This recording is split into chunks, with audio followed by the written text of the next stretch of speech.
आणि आता बातमी संभाजीनगरमधून। संभाजीनगरच्या तिसगावमध्ये गॅरेजची तोडफोड करून 4 कामगारांना जबर मारहाण केल्याची घटना समोर आलेली आहे। कामगार जेवण करत होते त्याच वेळी चारचाकीने लवकर काम करून द्या असं म्हणत जबरदस्ती केली आणि यावेळेस कामगारांनी थोडं थांबा असं म्हणताच आरोपींना मारहाण करायला सुरुवात केली। यामध्ये 4 कामगार जखमी झालेले। ही घटना सीसीटीव्हीतही कैद झाली आहे। गॅरेजची तोडफोड करून जवळपास 8 कामगारांना जबर मारहाण करण्यात आलेली आहे। वाहन चालकाची मुजोरी संभाजीनगरमध्ये बघायला मिळाली। कामगार जेवत असताना त्यांना काम करायला सांगितलं, मात्र त्यांनी नकार दिल्यास गॅरेजची तोडफोड करून या कामगारांना मारहाण करण्यात आली आहे। आणि यानंतर पाहूयात वैष्णवी हगवणे प्रकरणासंदर्भातल्या महत्त्वाच्या बातम्या वेगवान स्वरूपात। वैष्णवी हगवणे प्रकरणी शशांक हगवणे, लता हगवणे आणि करिश्मा हगवणे या तिघांनाही न्यायालयीन कोठडी सुनावण्यात आलेली आहे। तिघांना 14 दिवसांच्या न्यायालयीन कोठडीमध्ये पाठवण्यात आले। त्यामुळे आता तिघांच्याही जामिनाचा मार्ग मोकळा झाला असून आजच त्यांनी जामिनासाठी अर्ज दाखल केलाय।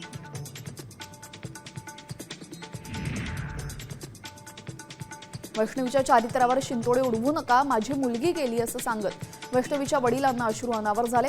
कालच हगवणेंच्या वकिलांना वैष्णवीच्या चारित्र्यावर संशय घेत कोर्टामध्ये युक्तिवाद केला होता। त्याचमुळे वैष्णवीच्या वडिलांनी आज पत्रकार परिषद घेऊन हगवणेंचे सर्व आरोप फेटाळले।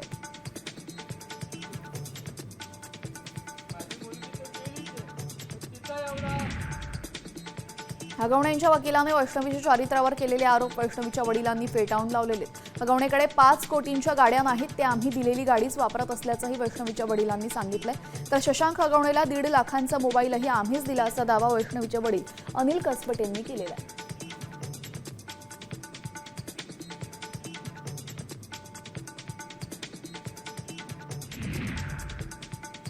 बावधन पोलिसांनी हगवणेंच्या 5 गाड्या जप्त करून पोलीस स्टेशनला आणून लावलेल्या आहेत। आरोपी असलेल्या हगवणे आणि त्यांच्या मुलानं 3 गाड्यांमधून प्रवास केला होता। या 5 गाड्यांमध्ये थार, फॉर्च्युनर आणि ॲक्टिवा या गाड्या समाविष्ट आहेत।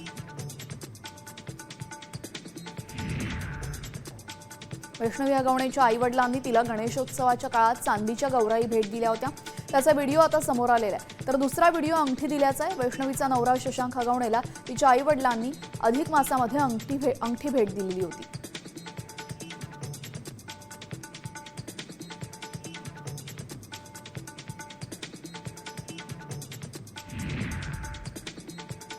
हगवणेंचे वकील विपुल दुशिंग यांच्यावर वडगाव मावळ कोर्टामध्ये 2022 साली मारहाणीचा गुन्हा दाखल झालेला आहे। यावेळेस त्यांनी एका सरकारी वकिलाला कॉलर पकडून मारहाण केली होती। न्यायालयाने यावेळेस अटकपूर्व जामीन दिल्याने विपुल यांची अटक टळलेली आहे।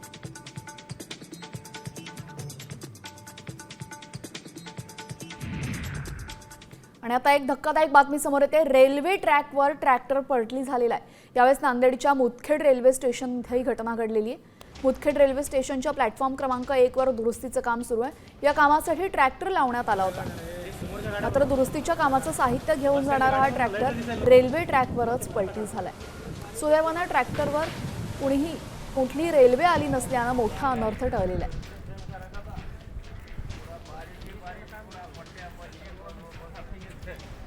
नांदेडमध्ये रेल्वेच्या ट्रॅकवरच ट्रॅक्टर उलटल्याची घटना घडलेली आहे। रेल्वेच्या कामासाठीच या ट्रॅक्टरमधून सामान आणण्यात आलं होतं, मात्र काही कारणास्तव हा ट्रॅकवरच पलटी झालाय। सुदैवाने यामध्ये कोणतीही जीवितहानी झाली नाही। आणि आता पाहूयात पावसासंदर्भातल्या महत्त्वाच्या बातम्या वेगवान स्वरूपात। मान्सूनपूर्व पावसामुळे अकोला जिल्ह्यातील तेल्हारा तालुक्यात मोठं नुकसान झालंय। ज्वारी पिकाचा हातातोंडाशी आलेला घास शेतकऱ्यांच्या तोंडून हिरावलाय। पावसामुळे काळवंडलेल्या ज्वारीला अक्षरशः कोंब फुटलेले। मेहनतीने फुलवलेले ज्वारीचं पीक अक्षरशः मातीमोल झालेलं आहे।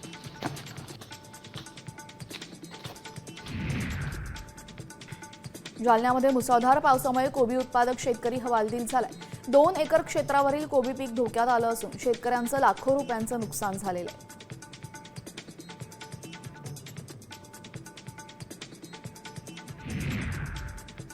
सोलापूर जिल्ह्यामध्ये सुरू असणाऱ्या मुसळधार पावसाचा बागायती शेतीला मोठा फटका बसलेला आहे। बार्शी तालुक्यामध्ये सौंदर्य गावामध्ये ड्रॅगन फ्रूट बागेचं पावसामुळे नुकसान झालं।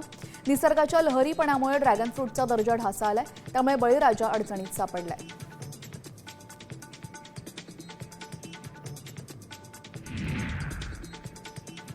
सातारा जिल्ह्यामध्ये फलटण तालुक्यामध्ये झालेल्या मुसळधार पावसामुळे शेतकऱ्यांचं मोठं नुकसान झालंय। केळी उत्पादकांना मोठा फटका बसल्याचं दिसून येत आहे। प्रशासनानं तात्काळ पंचनामे करून मदतीची मागणी शेतकरी करतायत।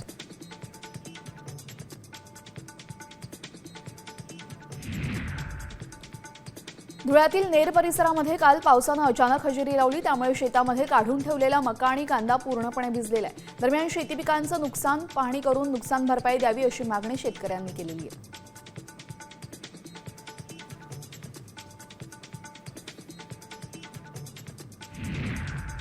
आणि आता पाहूयात मराठवाड्यातल्या टॉप 5 बातम्या। धाराशिव मांजरा नदी मे महिन्यामध्ये पहिल्यांदाच दुथडी भरून वाहू लागलेली आहे। गेल्या 3 ते 4 दिवसांमध्ये झालेल्या पावसामुळे नदी तुडुंब भरलेली आहे। त्यामुळे खरीप आणि नदीकाठच्या पिकांना चांगलाच फायदा होणार आहे। काही दिवसांपूर्वीच कोरड्या पडलेल्या मांजरा नदी पात्रातून पाणी ओसंडून वाहत होतं, त्यामुळे नागरिकांमधून समाधान व्यक्त केलं जातं।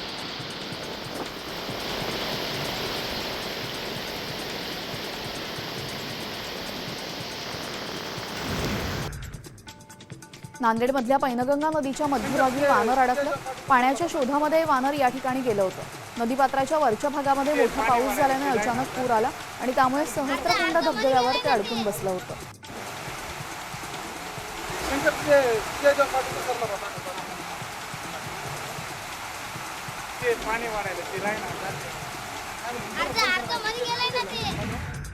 आणि आता प्रशासकीय कामकाजासंदर्भात महत्त्वाची अपडेट समोर येते। 1 जून पासून कागदी फाईल स्वीकारण्यास मनाई करण्यात आलेली आहे। शासकीय कामकाजामध्ये ई-ऑफिसचा वापर आता बंधनकारक असेल। महाराष्ट्र शासनाने हे महत्त्वाचे आदेश काढलेले आहेत। या संदर्भात अधिक माहिती देतील आमचे प्रतिनिधी सूरज मसूरकर। सूरज, शासकीय कामकाजात आता ई-ऑफिसचा वापर बंधनकारक असणार आहे, या संदर्भातली अधिकची माहिती। निश्चितच महायुती सरकारचा शासनाचा हा खरंच खूप महत्त्वाचा निर्णय म्हणावा लागेल, कारण 1 जून पासून आता ई फाईल जी आहे ती सक्तीची केली जाणार आहे। त्यामुळे कुठेतरी आता मंत्रालयीन कामकाज जे आहे ते ई फाईलच्या सर्व याच्यावरती चालणार आहे। यामुळे कुठेतरी जे कागदाचा जास्त जो भडीमार मंत्रालयामध्ये कुठेतरी करावा लागत होता किंवा मग जे नागरिक मंत्रालयामध्ये यायचे त्यांना कुठेतरी हा त्रास जो आहे तो कुठेतरी कमी होऊ शकतो या ई फाईल धोरणामुळे। त्यामुळे 1 जून पासून हे ई फाईल धोरण जे आहे ते लागू केलं जाणार आहे आणि सर्व जी काही मंत्रालयीन कामकाज महत्त्वाचं कामकाज जे असणार आहे ते ई फाईल या धोरणा खाली होणार आहे। आणि त्यामुळे कुठेतरी हा एक जे मंत्रालयामध्ये नागरिक येतात कागद घेऊन, त्यामुळे त्यांना कुठेतरी एक दिलासा म्हणावा लागला, आता असंच म्हणावं लागणार आहे। धन्यवाद सूरज, आपण दिलेल्या सविस्तर माहितीबद्दल। तर 1 जून पासून कागदी फाईल स्वीकारण्यास मनाई करण्यात आलेली, ई-ऑफिसचा वापर बंधनकारक करण्यात आलेला आहे। महाराष्ट्र शासनाने हे महत्त्वाचे आदेश दिले आहेत। डिजिटल अरेस्टची भीती घालत कोल्हापुरात एका सेवानिवृत्त प्राध्यापिकेला तब्बल 3.5 कोटींचा गंडा घालण्यात आलेला आहे। मनी लॉन्ड्रिंगची भीती घालून निवृत्त प्राध्यापिकेची आयुष्यभराची पुंजी सायबर चोरट्यांनी तब्बल 40 दिवसात 15 वेळा पैसे ट्रान्सफर करून पूर्णपणे संपवून टाकले। त्यामुळे आता निवृत्त प्राध्यापिकेला मोठा मानसिक धक्का बसला। या प्रकरणी राजारामपुरी पोलीस स्टेशनमध्ये गुन्हा दाखल करण्यात आला।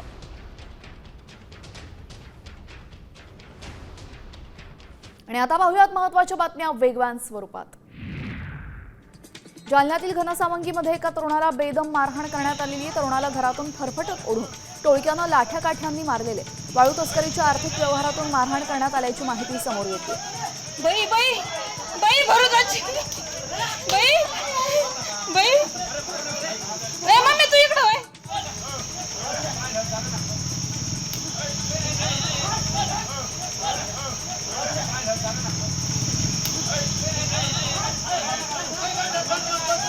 बाई बाई बाई भरूचाची।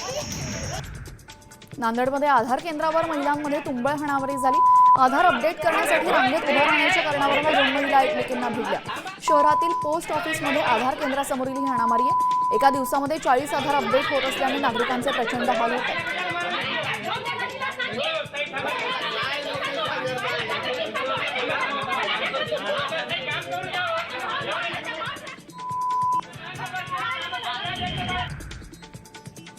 छत्रपती संभाजीनगरमध्ये भरधाव कारनं बाईकस्वाराला उडवल्यानंतर कार चालक फरार झाला।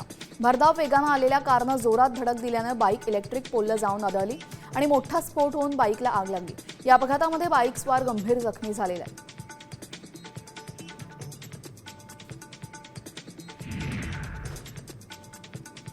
जगप्रसिद्ध अजिंठा लेणीला जाण्यासाठी असलेल्या छत्रपती संभाजीनगर ते जळगाव मार्गाचं काम गेल्या 12 वर्षांपासून सुरू आहे, तरी देखील या मार्गाचं काम अद्यापही पूर्ण झालेलं नाही।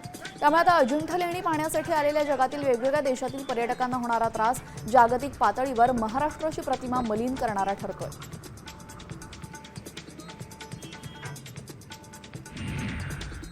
आणि आता पाहूयात विदर्भातल्या टॉप 5 बातम्या। भंडाऱ्यामध्ये सलग दुसऱ्या दिवशी मुसळधार पावसानं हजेरी लावलेली। काल झालेल्या पावसानं अनेक हेक्टरमधील भात पीक जमीनदोस्त झाले। आज परत सलग दुसऱ्या दिवशी सोसाट्याच्या वाऱ्यासह पाऊस आला। यामुळे हाती आलेल्या भात पिकाची नासाडी होण्याची भीती शेतकऱ्यांमध्ये निर्माण झालेली आहे।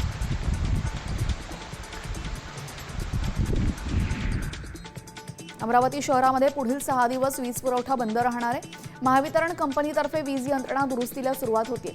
दुरुस्तीसाठी सकाळी 7 ते दुपारी 1 वाजेपर्यंत संबंधित भागातील वीज पुरवठा बंद असणार आहे। पाऊस आणि वादळी वाऱ्यामुळे वीज पुरवठा प्रभावित होतो, त्यामुळे देखभाल आणि दुरुस्तीची कामं केली जाणार आहेत। वाशिम जिल्ह्यामध्ये सुरू असलेल्या पाऊस आणि जोरदार वादळामुळे मंगळूरपीर तालुक्यामध्ये मोठ्या प्रमाणात नुकसान झाले। चिखली झोलेबाबा या गावामध्ये घरावरचं छत वाऱ्यानं उडून गेलं। या घटनेमुळे गावामध्ये हळहळ व्यक्त केली जाते। प्रशासनानं तातडीनं सर्वेक्षण करून नुकसान भरपाई देण्याची मागणी यावेळेस कुटुंबियांनी केलेली आहे।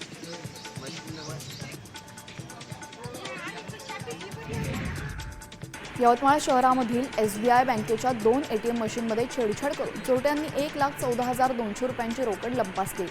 हा संपूर्ण प्रकार CCTVत कैद झाला। तर उमरसा शाखेच्या व्यवस्थापकाच्या तक्रारीनंतर अवधूतवाडी पोलिसांमध्ये अज्ञाताविरोधात गुन्हा दाखल करण्यात आलेला आहे।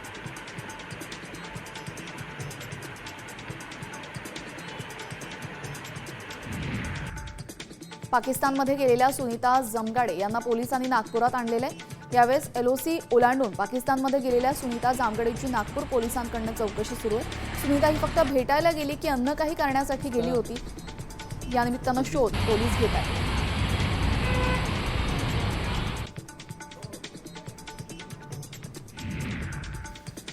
अमरावतीच्या अचलपूरमध्ये फिनले मिल कर्मचाऱ्यांचं वेतनासाठी मागील 3 दिवसांपासून आंदोलन सुरू आहे। 250 फूट चिमणीवर चढून शोले स्टाईल आंदोलन केले जाते।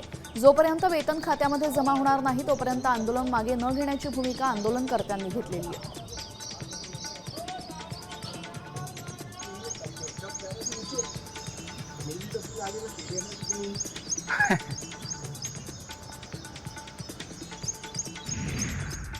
आणि आता पाहूयात पश्चिम महाराष्ट्रामधल्या टॉप 5 बातम्या। सोलापूर जिल्ह्यामध्ये गेल्या 4 ते 5 दिवसांपासून पावसाचा जोर कायम आहे। मुसळधार पावसामुळे वडापूर बंधारा ओव्हरफ्लो झालाय। बंधाऱ्याला जोडणारा रस्ताच वाहून गेल्यानं वडापूर सिद्धापूर गावाचा संपर्क तुटलाय। नदीकाठावरील शेतामध्ये पाणी शिरल्यानं मोठ्या प्रमाणात शेतीचं नुकसान होण्याची शक्यता आहे।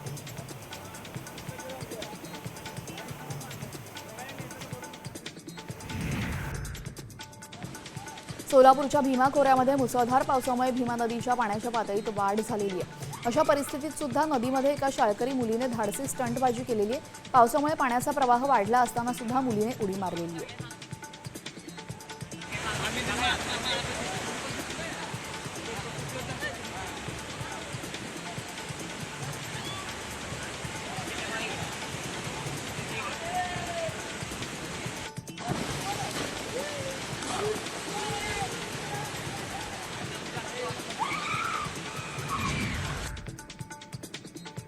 सोलापूरच्या टेक्सटाईल मार्केट समोर कारचा भीषण अपघात झाला। बोलेरो गाडीनं धडक दिल्यानं 2 महिला या अपघातामध्ये जखमी झाल्या। रोहिणी पुप्पल आणि उषा वाघे अपघातात जखमी झालेल्या महिलांची नावं आहेत।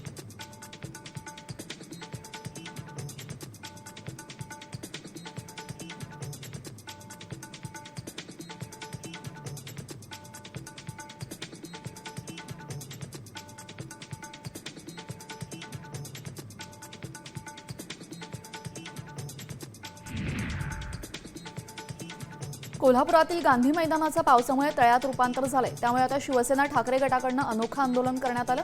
या मैदानाच्या सुशोभीकरणासाठी 5 कोटी खर्च करूनही त्याची दयनीय अवस्था बघायला मिळते। त्यामुळे आंदोलक आक्रमक होऊन शिवसेना आमदार राजेश क्षीरसागरांचं पोस्टर चिखलात बुडवलंय।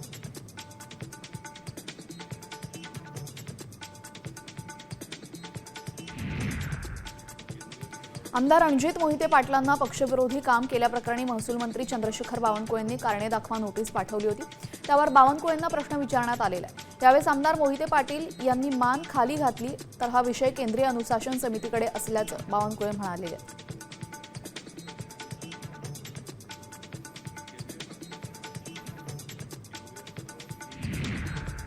आणि आता पाहूयात उत्तर महाराष्ट्रातल्या महत्त्वाच्या बातम्या वेगवान स्वरूपात। सततच्या पावसामुळे आंबा उत्पादक शेतकऱ्यांना मोठा फटका बसलेला आहे। सातपुड्यातल्या प्रसिद्ध गावरान आंब्याला कवडीमोल भाव मिळतो। दरम्यान 150 ते 200 रुपये दर असलेला गावरान आंबा 80 ते 90 रुपये प्रति किलोने विकायची वेळ त्यांच्यावर आलेली आहे।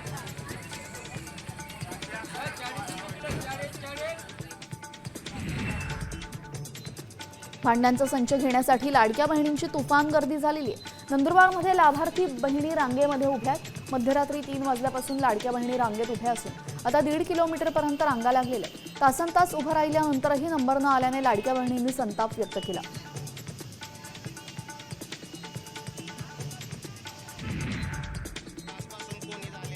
जळगावमध्ये महिलेची भर रस्त्यात प्रसूती झाल्यानंतर प्रशासनाची धावाधाव सुरू झालेली आहे। जिल्हाधिकारी आयुष प्रसाद यांनी थेट त्या महिलेचं घर गाठत तिची चौकशी केली। चोपडा तालुक्यातील बोरमडी गावातल्या महिलेची रुग्णवाहिका तसेच वैद्यकीय मदत मिळाल्याने रस्त्यावर प्रसूती झाली होती। त्यामुळे दोषींवर कठोर कारवाई करण्याचं आश्वासन जिल्हाधिकाऱ्यांनी दिलेले आहे।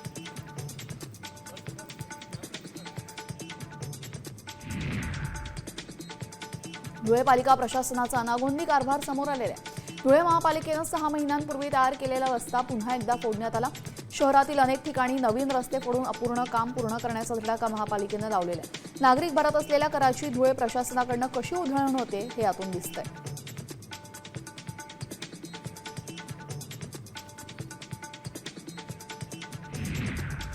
आणि आता पाहूयात कोकणातल्या टॉप 5 बातम्या। अवकाळी पावसामुळे रायगड जिल्ह्यामध्ये भात शेती धोक्यात आलेली आहे। पेरणीच्या हंगामाआधीच पावसानं झोडपलंय, त्यामुळे पारंपरिक पद्धतीनं केली जाणारी शेतीची कामं झालीच नाहीयेत। तसंच शेतजमीन ओली असल्याने पेरणी करणंही आता मुश्किल झालेलं आहे।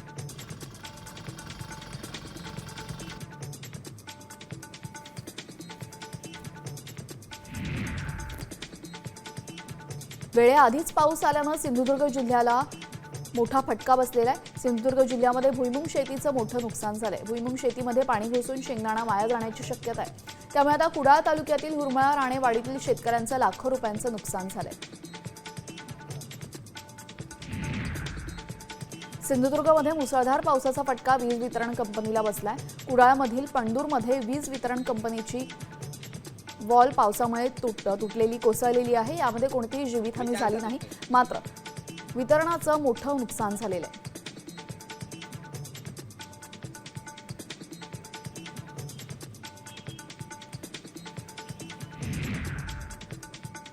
अतिवृष्टीच्या पार्श्वभूमीवर मालवणामध्ये प्रशासनाकडून आपत्ती व्यवस्थापनाची रंगीत तालीम करण्यात आलेली आहे। मालवण तहसीलदार वर्षा झालटे यांच्या मार्गदर्शनाखाली महसूल, आरोग्य, पोलीस तसंच ग्रामपंचायत विभागाचे अधिकारी आणि कर्मचाऱ्यांनी ग्रामस्थांना आपत्तीपासून बचाव करण्याचे धडे दिले आहेत।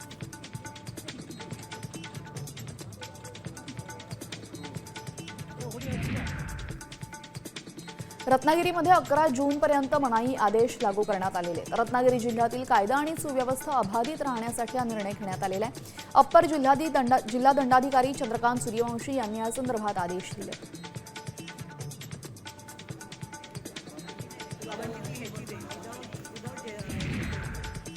आणि आता पाहूयात मुंबईमधल्या टॉप 5 बातम्या।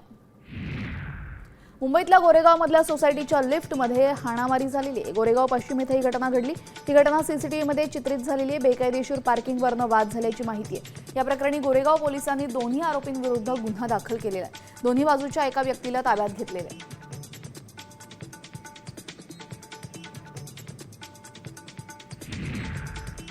तरुणाला आपल्या गाडीच्या बोनेटवर फरफटत नेणाऱ्या कार चालकाला अटक करण्यात आलेली आहे। विलेपार्ले येथील पश्चिम द्रुतगती महामार्गावर एका एर्टिगा चालकानं तरुणाला आपल्या गाडीच्या बोनेटवर फरफटत नेलं। दरम्यान या संदर्भात बातमी साम टीव्हीनं लावून धरल्यानंतर मुंबई पोलिसांनी कार चालकाला अटक केलेली आहे।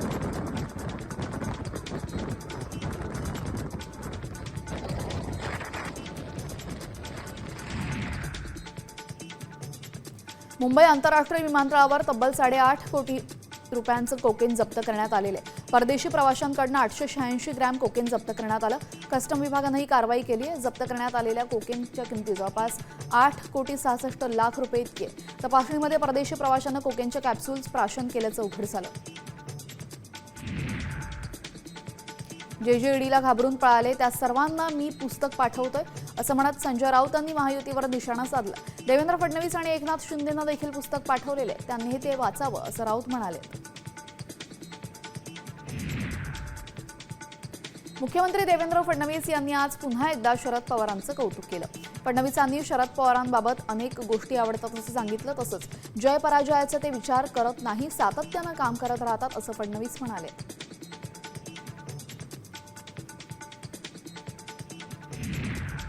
आणि आता पाहूयात पुण्यातल्या महत्त्वाच्या 5 बातम्या.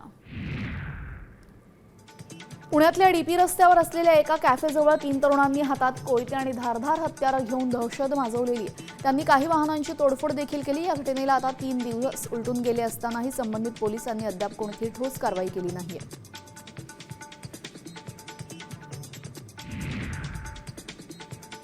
पुण्याच्या आंबेगावमधील लाखनगाव परिसरामध्ये पावसामुळे टोमॅटोच्या शेतीला बुरशी लागलेली आहे. त्यावर तडे गेले असून ते खराब झालेत. तसेच उत्पादन खर्चही वसूल न झाल्याने शेतकरी आता हतबल झालेत.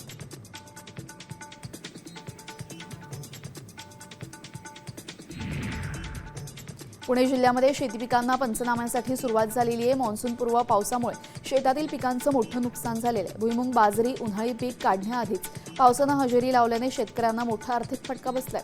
तहसीलदारांना दिलेल्या आदेशानंतर प्रशासनाकडून पंचनामे करण्यात येत आहेत.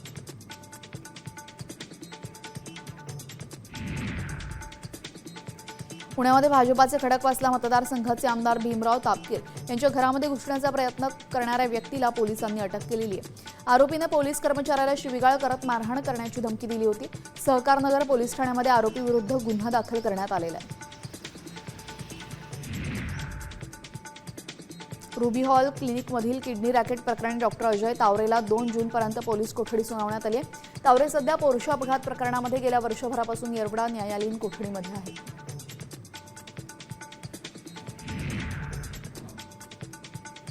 पुण्यातील हिंगणे भागामध्ये 20 वाहनांची तोडफोड काही अल्पवयीन मुलांनी केलेली आहे. अल्पवयीन तरुणांना अटक करण्यात येत नसल्याने या प्रकरणात तरुणांच्या आई वडिलांना आरोपी करण्यात आलेले. अल्पवयीन असताना सुद्धा तरुणांना दारू दिल्यामुळे संबंधित बार मालकावर गुन्हा दाखल करून बारही सील करण्यात आलाय.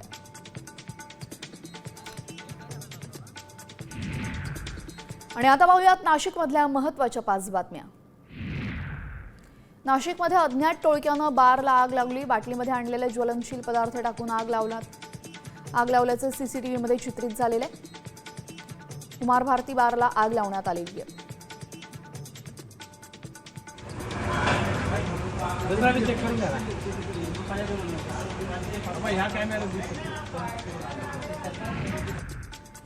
नाशिकमधल्या सिडको उत्तमनगर परिसरामध्ये मद्यधुंद टवाळखोरांनी दहशत माजवण्याचा प्रयत्न केला.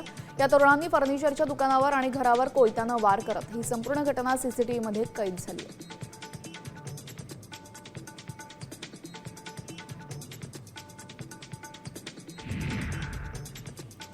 31 ऑक्टोबर 2026ला सिंहस्थ कुंभमेळ्याचं ध्वजारोहण होणार आहे. येत्या 1 जूनला कुंभमेळ्याचं शाही स्नान आणि पर्वस्नानाच्या तारखा जाहीर होतील. मुख्यमंत्री देवेंद्र फडणवीसांच्या उपस्थितीमध्ये तारखा जाहीर होणार आहेत. राहुल गांधींवर कुणी दगडफेक करत असेल तर आम्ही त्यांना संरक्षण देऊ अशी भूमिका संभाजी ब्रिगेडनं घेतलेली आहे. उबाठाचे पदाधिकारी बाळा दराडे यांनी राहुल गांधींना काळं फासण्याचं वक्तव्य केलं होतं. त्यानंतर संभाजी ब्रिगेडचे जिल्हाध्यक्ष संतोष गायधनी यांनी संरक्षणाची भूमिका मांडलेली आहे.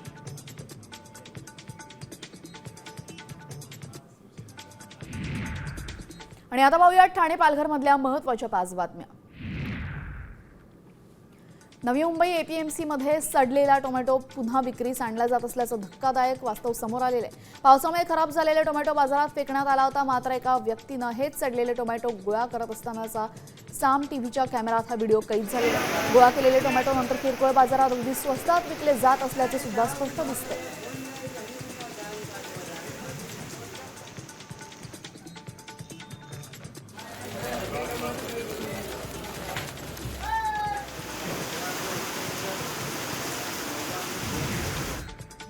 लिफ्टमध्ये शेजाऱ्याला कुत्रा चावल्याप्रकरणी कुत्र्याच्या मालकाला आता दंडाधिकारी न्यायालयानं दणका दिलेला आहे। ऋषभ पटेल असं त्या कुत्र्याच्या मालकाचं नाव आहे। या प्रकरणी आता दंडाधिकाऱ्यांनी त्याला दोषी ठरवत 4 महिन्यांच्या सश्रम तुरुंगवासाची शिक्षा ठोठावली आहे। तब्बल 7 वर्षांनी या खटल्याचा निकाल लागला असून भरपाई म्हणून 4,000 रुपये पटेल यांना तक्रारदाराला सुपूर्द करण्याचे आदेशही दंडाधिकाऱ्यांनी दिले। लिफ्ट ही मानवी वापरासाठी असताना सुद्धा आरोपीने स्वतःच्या पाळीव प्राण्याला लिफ्टमधून नेलं, त्यामुळे पटेल सूट मिळण्यास पात्र नसल्याचं नमूद करत ही शिक्षा सुनावण्यात आलेली आहे। पुण्याच्या भोर मार्गे मांढरदेवी वाईकडे जाणाऱ्या मार्गावरील भोर मांढरदेवी घाटातील एका वळणावर पहाटे दरड कोसळल्याची घटना घडली। यावेळेस त्या ठिकाणी कुठलंही वाहन नसल्यामुळे जीवितहानी झाली नाही। दरम्यान घाटामध्ये दरड कोसळल्याची माहिती आंबाडे गावचे सरपंच शिवाजी खोपडे यांनी सार्वजनिक बांधकाम विभागाला दिल्यानंतर सार्वजनिक बांधकाम विभागाकडून 2 तासांमध्येच राडारोडा बाजूला करून वाहतूक सुरळीत करण्यात आलेली आहे।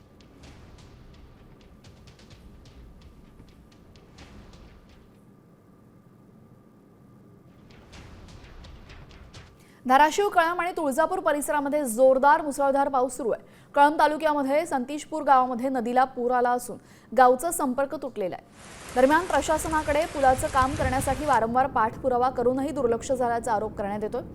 बहुतांश ठिकाणी पाणीच पाणी साचलं असून या पावसामुळे शेतकऱ्यांची खरीप पूर्व मशागतीची कामं मात्र ठप्प झाली आहेत।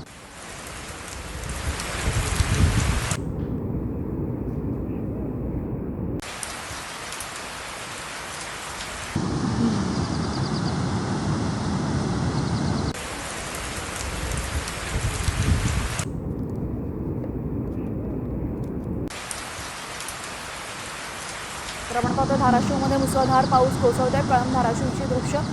या मुसळधार पावसामुळे नदीला पूर आला असून गावचा संपर्क सुद्धा तुटलेला आहे।